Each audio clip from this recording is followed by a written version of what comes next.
Estudar a letra da lei, para mim, tem que ser complementar e não inicial. Porque eu parto do princípio que, para você entender a letra da lei, você tem que ter o contexto. Eu sou um professor chato. Eu defendo contextualização da porra toda. Sabe por quê? Porque, para mim, a lógica é muito mais fácil que a memorização. Eu lembro quando... Vou dar um exemplo, tá? Quando a lei de improbidade foi alterada e surgiu o artigo 10A, né, que veio ali a concessão indevida de benefícios, a primeira coisa que eu olhei foi, pô, mas isso daqui parece um inciso do artigo 10, parece prejuízo homerário. Aí eu fui lendo o texto e eu fiquei com aquela dificuldade. Pô, o que eu posso fazer para mostrar para o meu aluno que é diferente?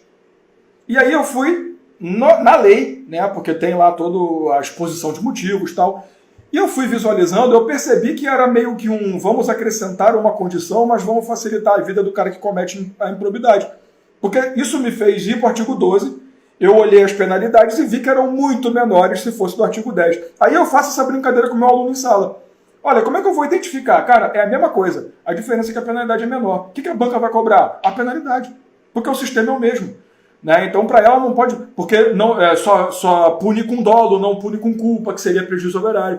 Então, quando você tem o contexto na cabeça, a lógica por trás da lei, fica muito mais fácil você partir para a letra da lei. Entenda a lógica. Já viu meus vídeos no YouTube, como é que eu dou aula? Normalmente eu vou no quadro e esquematizo a lei.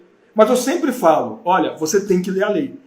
Tá? Eu esquematizar, macetear para você não significa que você não vai ler a lei. Tem que ler. Só que a vida é muito mais fácil quando você sabe o que você está lendo do que você tentando entender.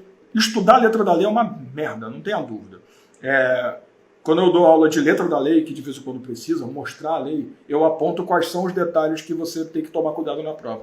Porque quando você tem esses destaques, palavra-chave, né, isso te dá o gatilho para lembrar o assunto. É uma técnica de estudo que a gente usa muito na comunidade, inclusive.